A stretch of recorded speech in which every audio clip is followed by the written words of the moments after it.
Welcome to Loco Gringo, Mexico, the place where we transform a tourist into a traveler, because you deserve to see more of the world than just what's in a guidebook. Each week, we talk with amazing locals who know the Riviera Maya and Yucatan like only a local can, and get them to share their tips and insights on the local scene, culture, and cuisine from a local's perspective. So, pour yourself a margarita, grab a comfy chair, and let's get the show going. Hi everyone, this is Kay at Loco Gringo, Mexico. Thanks for joining us today. Well, today we're going to be talking to a woman from Mexico City who was involved with the Riviera Maya back in the early days. Actually, she was involved when it was before the Riviera Maya. She's got some wonderful places to share with us in terms of some of her favorite places to eat, and also her story and how she came from Mexico City to the Riviera Maya. She's a delightful gal, and I'm glad to talk with her and share her experiences with you.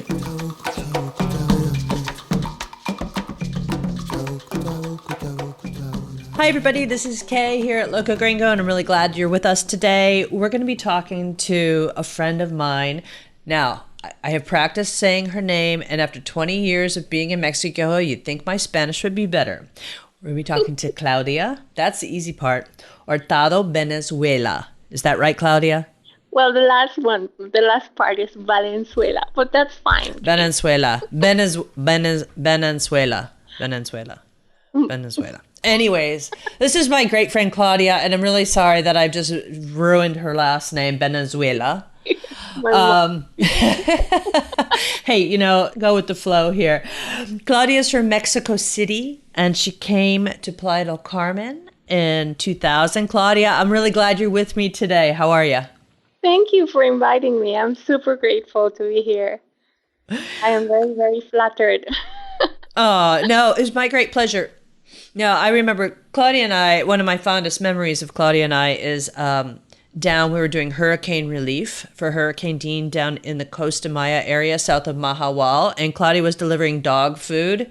I was delivering people food, and we shared a ride. So that was always it's one of my favorite memories of Claudia. But Claudia, tell us, how did you wind up in the Riviera Maya from Mexico City? Well, I was hired by a company that was doing a guidebook it was a joint venture between the Tourist Board and the Hotel Association that hired an American publisher to come and do a magazine called Destination Riviera Maya.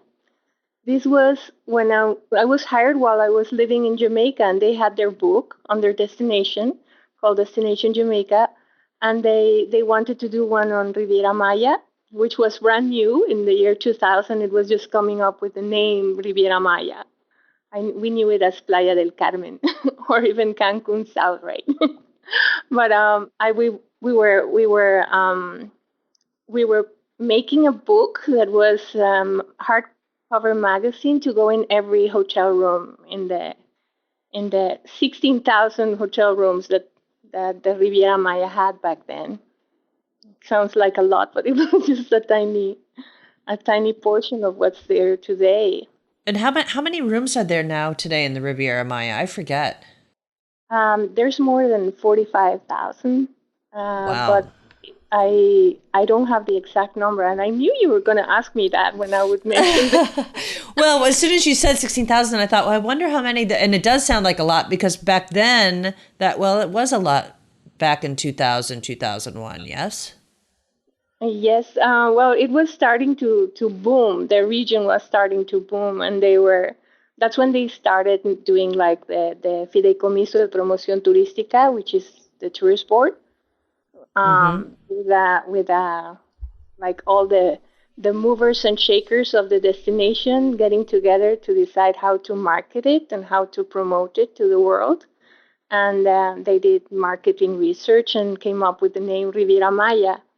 And they started having these assemblies to decide where the 2% of the taxes of the hotel rooms where it would be best spent. And one of the decisions that they took was that they needed a guidebook to help them go to the trade shows and go to promote the destination everywhere, like in ITB and VIT and other trade shows. Oh wow, I didn't realize that. So the association is responsible for putting the hotel association puts those books in the hotel rooms. Well, not anymore. This was Ah, just okay. this lasted about 5 years. But it's difficult to put the same magazine or the same book in every hotel room because, like as a hotel, why would you like to have a book that advertises other hotels? Like Yeah, no, I understand for it's sure. kind of a difficult. So like most bigger hotels decide to have their own like in-house publications, and but like all the guidebooks and on the area are not like this was a commercial magazine. It was not really like a guidebook. It was pretty much it was commercialized, but Oh, okay. So it lot of totally display different. ads and everything. Yes.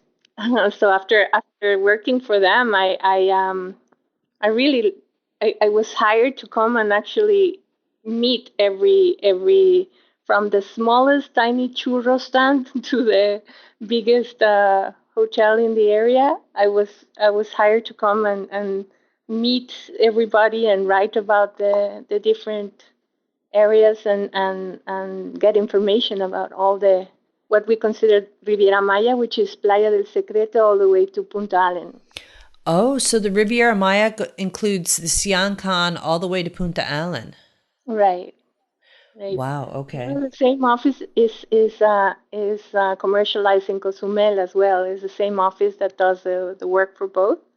But back then it was Playa del Secreto to Punta Allen, and Wow. we had to cover that whole area. Now, how long did you do that, or did you change jobs at all after they stopped publishing the magazine? Well, I didn't stay the whole time because it was a very demanding job, and I had a 3-year-old baby when I came. I mean, my son was. I didn't know you had a child. Oh Wow. God, yes! My son Jan, he's 19 now. Oh, Yeah, get he's. out. Now, if you guys would know, Claudia does not look old enough to have a 19-year-old son. I'll Oh, just say that right thank now. you. Well, no, he's 19 and he's like almost 6'10". He's a very, very tall Mexican basketball player. Wow, Gonna that be is, and he's going to be the top one of the tallest ones in the Riviera Maya because a lot of people are not very tall. right, right. But he takes that from my Mexican family from Sahuaripa, from Sonora. We're all very tall. And my brother's also like 6'9", and Wow. they're all like, well, he's a basketball player. You didn't meet him because when I was doing EMT work at the relief, the hurricane relief, I Mm-hmm. wouldn't take him with me. He was always staying back home when I was there, like with the ambulance and stuff. I wouldn't take him with. So to answer Wow. your question about staying with the magazine, I Mm-hmm. did not. I was my father was living here, and unfortunately he took ill and he died in Playa del Carmen. And after that, I kind of changed everything radically. I said I want to do something that I really, really, really love. That I really like promotion and destination promotion. I love this region, but I wanted to do something that would really make me feel like I was living a good example for my son, and not making me also so busy that I wouldn't be able to look after Jan properly, like be. So I started freelancing. I started writing or more like working for travel writers.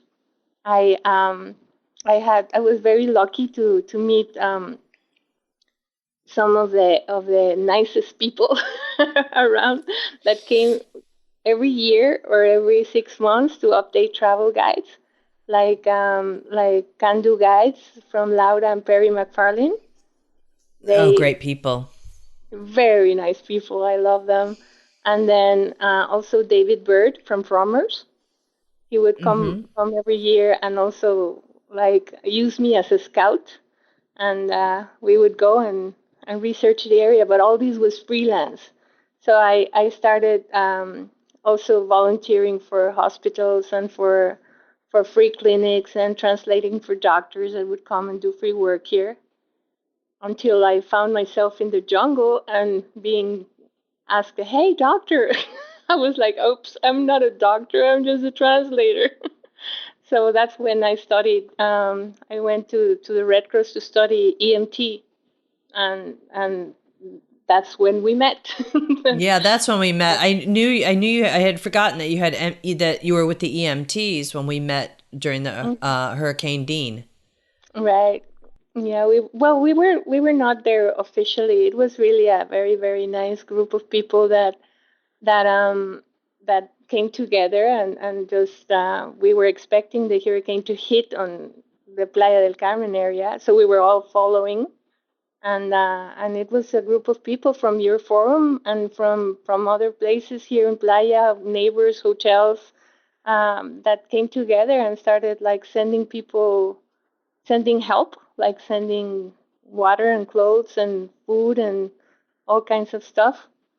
And the day we met, I remember it was really weird because um, they were having a shortage of food.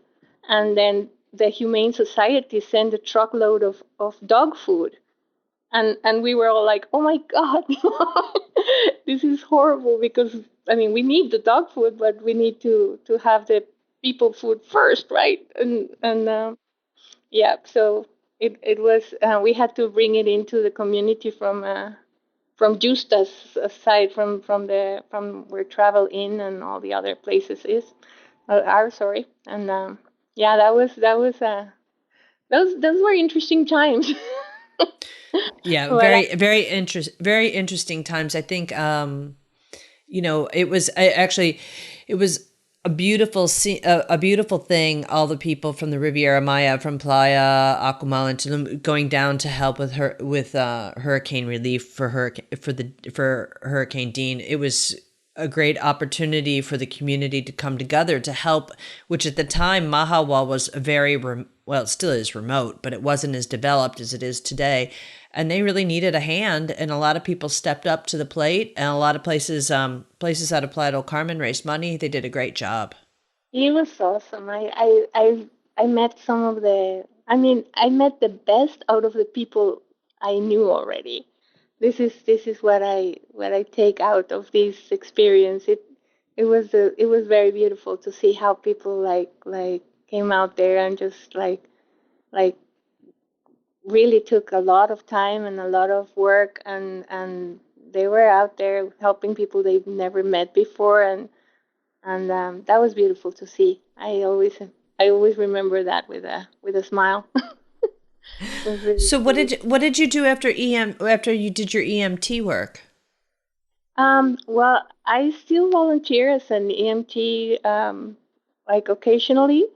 I work at the General Hospital as a volunteer, and I translate for doctors that come here and do free work. I've worked for the Autism Center, like lately, with the Michigan State doctors that come.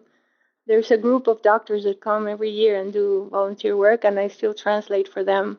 But in one of these translations, I was sent to translate for a medical conference, and I met this wonderful doctor that does neurolinguistic programming and hypnosis with a gadget. In one of these, he was there in the conference, and I saw his system, and I was like, wow, this is awesome. This is like reprogramming your brain. So I got really excited about that, and asked him if I could translate as barter for him, like to get one of these equipments. And he said yes. So for like 3 or 4 years, well, 3 years, I've been translating his sessions, and then went up to the States and recorded them in Spanish. And he has like I call them like behavior modification, like like sessions. And I that's my afternoons. In the afternoon, that this is what I do now. I work with out of the office of a psychologist and give therapy, and most of it is also pro bono. It's also for free for the vulnerable part of the community. And in the mornings, I work with a real estate company doing PR with Top Mexico. I'm doing PR for Top Mexico Real Estate, which are really nice people.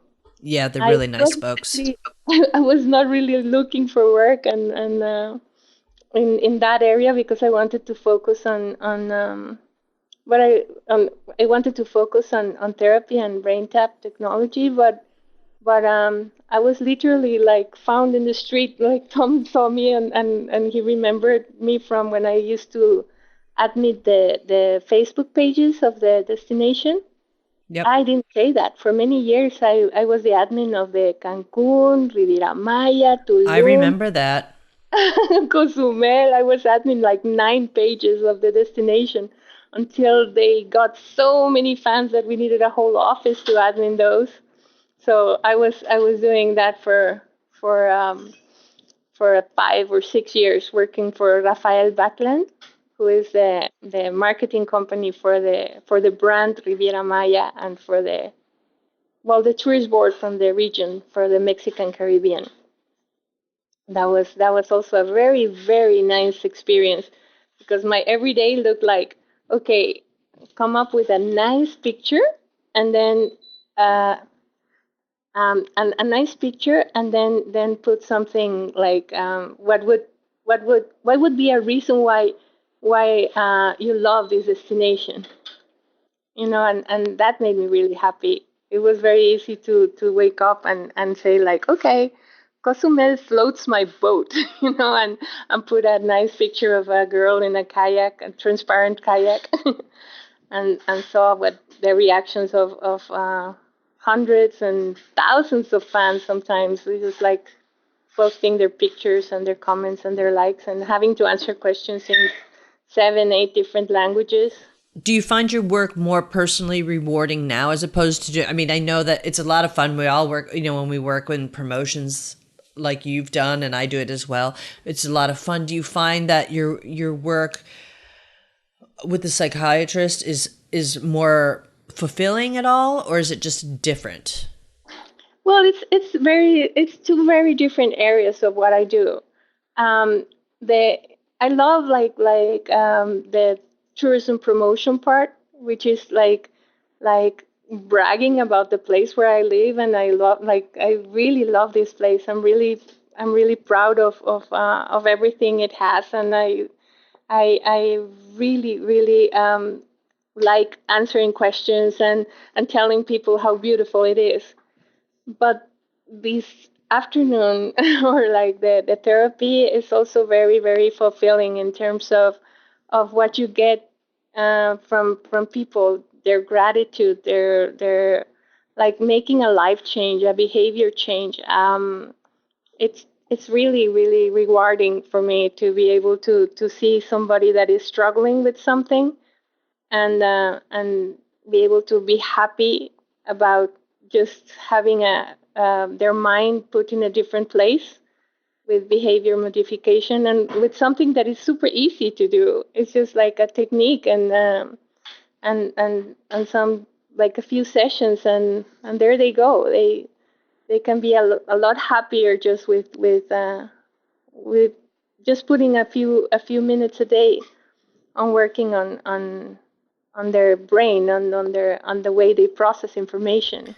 That's great. It's really interesting to know that this type of therapy and that we so many times people think, well, in the Playa del Carmen, the Riviera Maya, everything is all tourism and everything. So it's nice to hear that there's services out there for the locals and that they can improve their quality of life and that it's pretty cutting edge type treatments. Well, this is a doctor that has been like is very popular in the States. It's called Brain Tap Technologies, and this is pretty much online. I mean, he goes all over the world promoting his therapy, and people can access this online. I saw it as like not only for the local market, but I was also looking for spas and places like these retreat places where people come on vacation to leave their stress behind, but sometimes they carry everything with them. like and when they're on vacation, they have the time to relax and to work on themselves, or work on or take the time for themselves to do these type of things. So I thought like spas would be a perfect place to have like stress relief, or this type of therapy available to them. Like, and that's what I'm looking at, like more or less, um, like approaching spas and approaching retreats to make them aware of the technology. No, that's a really clever angle. I think that would be great, and I think that the need to relax and to unwind. It's an important part of a vacation. A lot of people are always go go go, do, and try to jam as much as they can into a very short period of time. But sometimes it's just great to just stop and take that time for self-care and really relax and recharge your batteries, so to speak.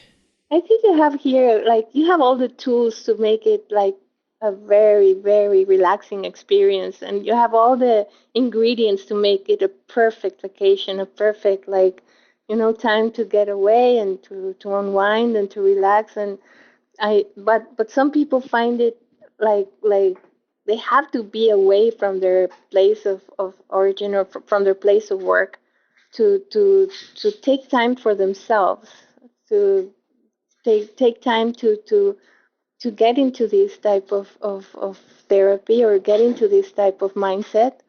They really have to be away from it all, like turn off their phones and but this place is conducive. Like when people were, like in the old days, people were sent always to the seashore to heal, to be better, to get well. Like, I don't know if you remember, like doctors would send people to the sea when they were sick. So I think this is a healing place. I think it has all the potential to take care of everything that is wrong with you, especially of your levels of stress. No, I, And I, t- I totally agree. Claudia, I have to ask you, since you're from Mexico City and traveled a lot, is the Riviera Maya your favorite place in Mexico, or is there another place that you hold dear as well? well, I lived in very many different places. Well, not many, I guess. Not as I lived in Jamaica. I lived in Berlin.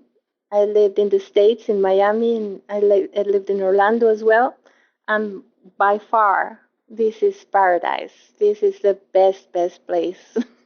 I think I when once I arrived at Playa del Carmen, I made it home, and I couldn't find any um, any other place that would have everything that this place has, like from the people to the scenery to the places to, and like especially the people. I mean, I find it, there's so many cultures that blend together in this place. Like in the same block that where I live, there's 9 different nationalities.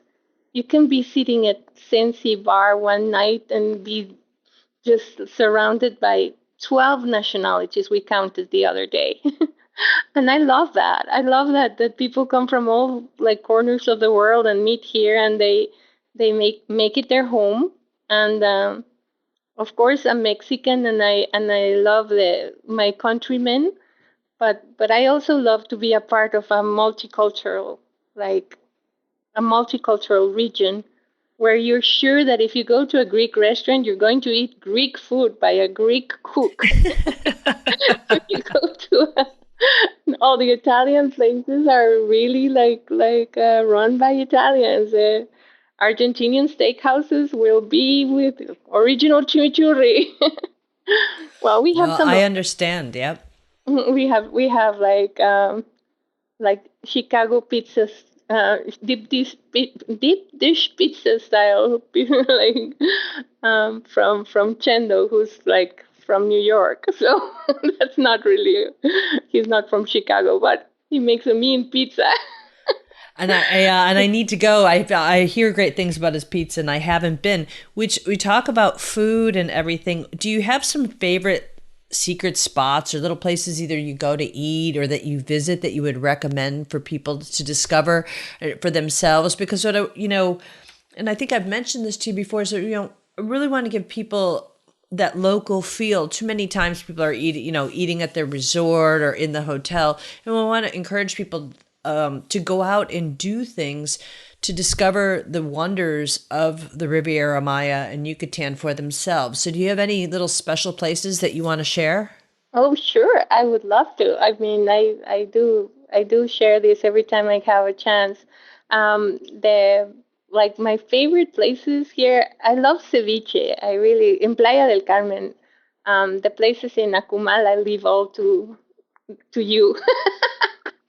Kumal and Puerto Aventuras and Tulum. Like I'm no expert there, but there's some awesome places there. I know. But in Playa, my favorite places are like for ceviche, El Pirata, which is on 40th Street between 5th and 10th. That was a fish market, so people would come and the fishermen still bring their fish there, and you can be sure that you go eat and eat fresh ceviche with fresh fish.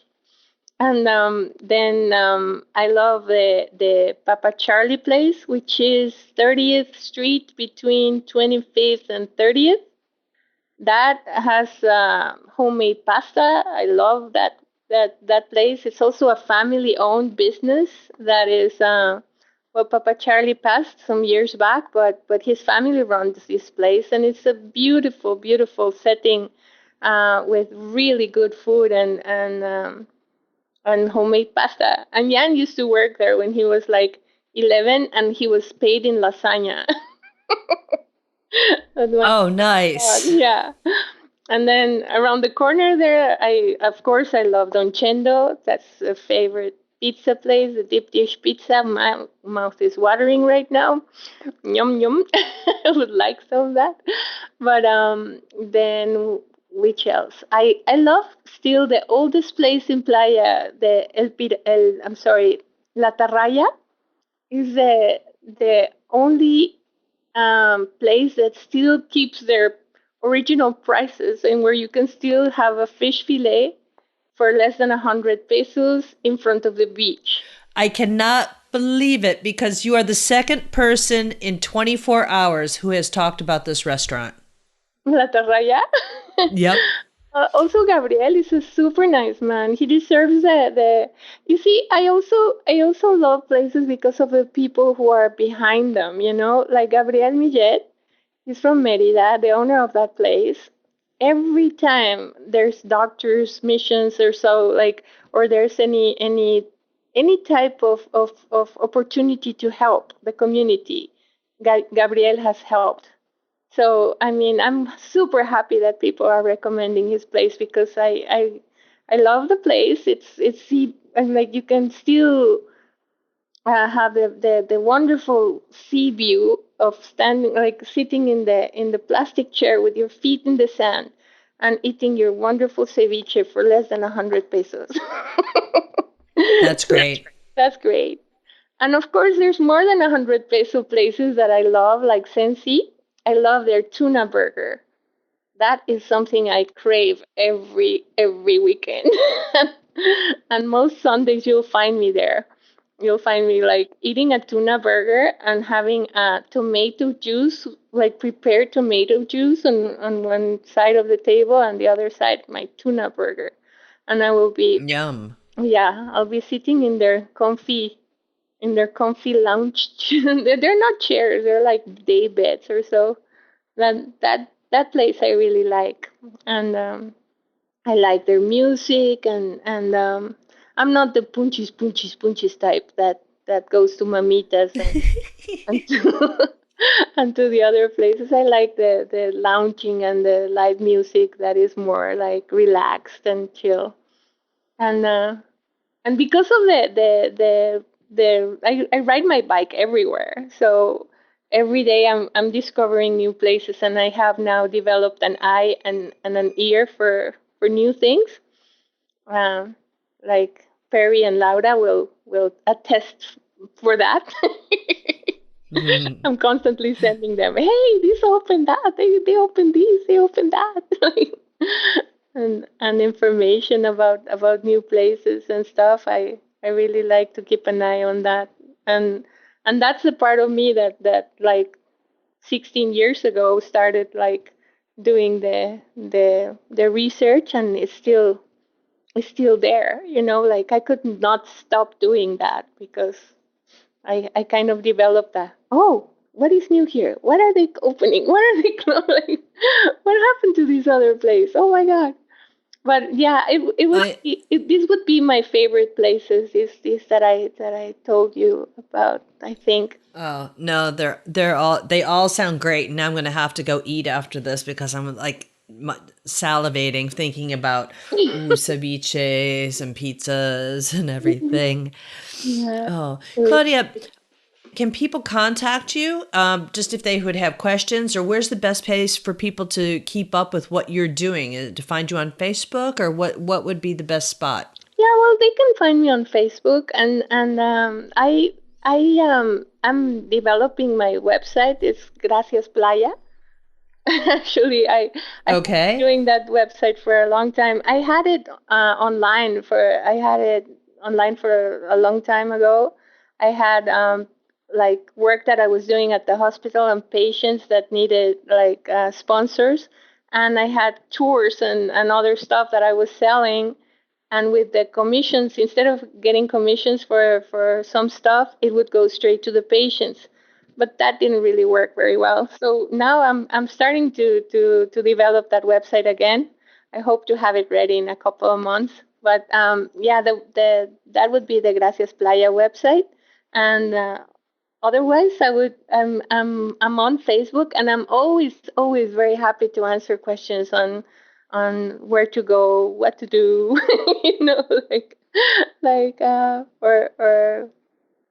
or any questions they have on the destinations. I love to be able to have the answer for that. For anybody who wants to get in touch with Claudia, we'll have links to her Facebook page and her website on the show notes. So you just go to locogringo.com/podcasts, and you can see our link over to Claudia's interview today and links on some of the places that she talked about and how to get in touch with her. Claudia, too much time goes by. We don't see each other. We see each other more on Facebook than we do on the street. Yes, that's not right. We have to go to lunch today. When you come. No, we're going to go to Zenzi for a tuna burger. Oh, that would be great. That would be awesome. Then. Oh, well, thank you so much, Claudia, for everything. Thank you very much, Kay. I'm really grateful for this chance to get to talk to your audience, and I really hope that they enjoy their vacation, that they enjoy their time here, because it's hard not to enjoy this place, really. Well, a big thanks to Claudia for her time today, and a big thanks to all of you for tuning in. If you'd like to check out the show notes from today, you can go to locogringo.com/podcast. You'll see today's show notes as well as a list of all our past episodes. For any questions, whether it's to reach Claudia or you have questions about the area or vacation rentals, you can always email me, askkay@locogringo.com, and our website's full of lots of information for the Riviera Maya and Yucatan and the Costa Maya, so please feel free to peruse the website. Well, until next week, everybody, hasta la vista. Thanks for listening. If you like the show, be sure to subscribe. For links, show notes, and more information, head on over to locogringo.com or give us a call toll-free at 800-478-0081. Porque se tragó la luna, estaba enferma la rana. Su madre soba que soba, dedos de pluma la panza. Pensó ranita que luna era una toronja blanca. Y aunque la luna es de leche, la leche estaba cortada. Croa, croa, dedos de pluma. Croa, croa, dedos de agua. Croa, croa.